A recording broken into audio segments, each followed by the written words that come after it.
Happy Sunday, everybody. Yes, I am here with you, and you are here with me, Kiara the Voice, and we are joined here together on the most amazing, beautiful Sunday ever, coming in to fill ourselves up with all of this amazing light that Ra is shining down onto us, using that energy and using that charge to get us through this final quarter of the year 2019. Man, I can't believe that the year is almost over. And this year has definitely been one that has taken us through all of the emotions. I can tell you for myself personally, the year started off in a very depressed state, and I had to redefine myself for myself. And I believe that in this year of 2019, I have been continuously redefining myself for myself. And this birthday for me was my golden birthday, 28 on the 28th. It also is my 10th year cycle, which means the beginning again, which means one. So it makes perfect time. It makes perfect sense for in this time for me to be feeling like I am deciding now who and how I want to be in this world, and how I want to share the energy, the knowledge, the love, and the joy that lives within me and share it with everybody outside of me.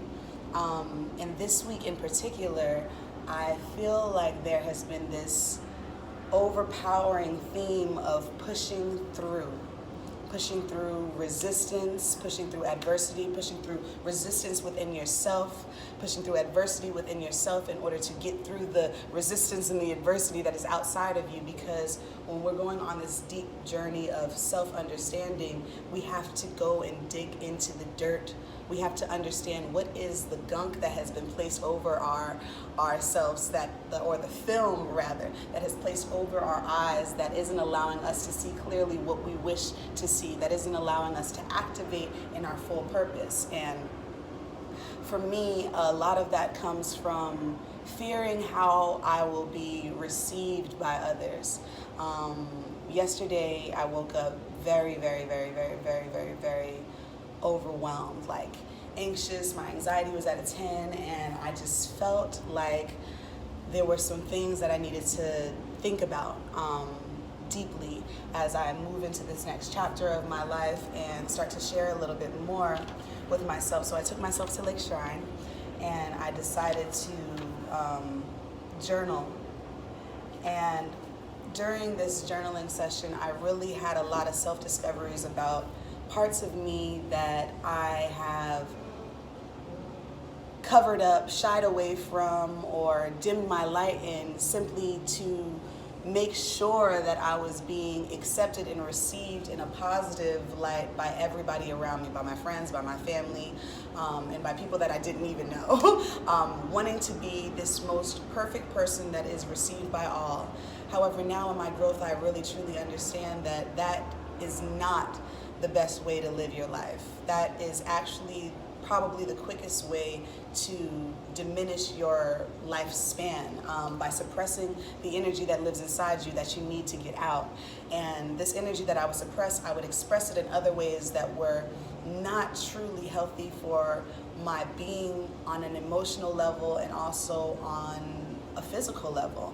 And I had to really think about why I shied away from doing things that I really, really enjoyed doing, or why I shied away from even talking and discussing things that I really am curious about, and that really make my mind turn, because I don't want to give this perception of me that is put in a negative connotation.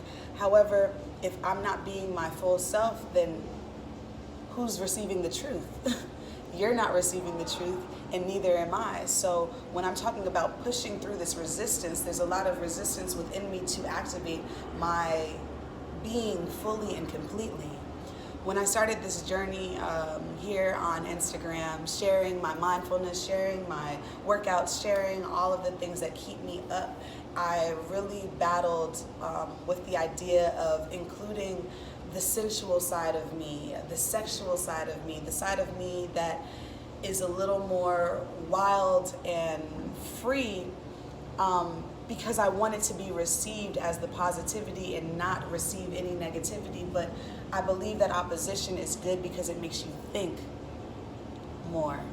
It makes you think, it makes you explore, and it also tests your devotion to that thing you feel so devoted to. I went to a tantric sex class this past week. That was very interesting. We can talk about it another time. But the one takeaway that I took from that class was when the teacher began talking about the heart.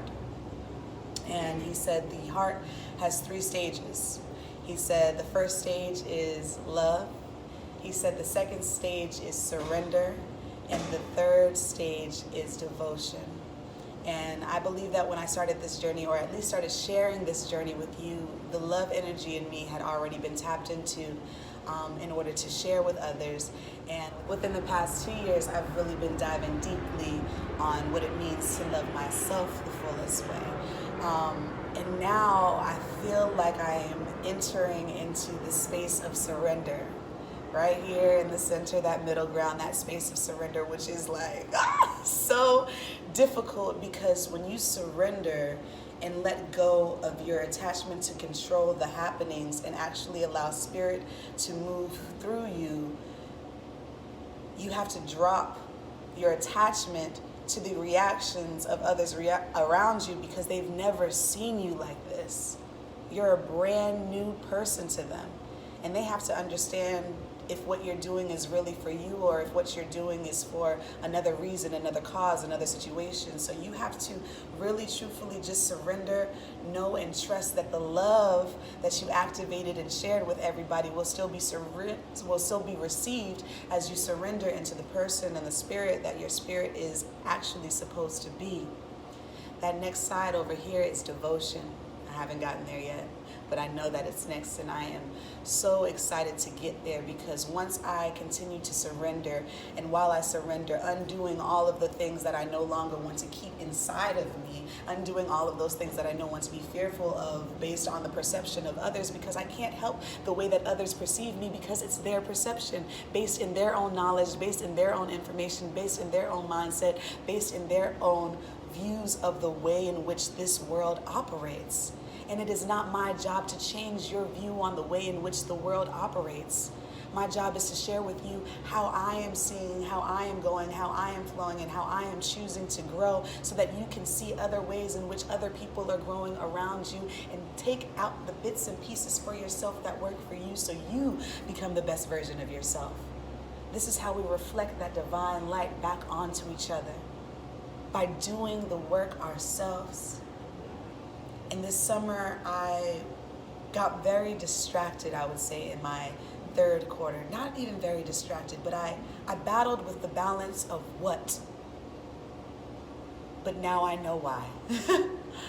And now that I know why, I have more of a concise imagery of what I want to do, and when I want to do it, and how I want to do it, and what that makes me feel like, and how I will utilize that to share and connect on a deeper level with everybody around me. So the goal this week is to push through. Get through all of those things that you feel are oppositions in your life, because they're not, they're just tests. They're tests of your devotion. Have you surrendered into your purpose and devoted into that thing? Devotion is tricky, but we have to do it. And in this world where we are constantly working on defining who we are, and then also working as a people to learn to accept people as they come, we must make sure that we are doing just that. Allowing people to define themselves within the constant text of their beliefs and where they want to go, while accepting their truth as their truth, knowing that they will be guided in their divine path, and they will come to the light in which is theirs in their time. Accept your truth, accept the truth of others, and just be.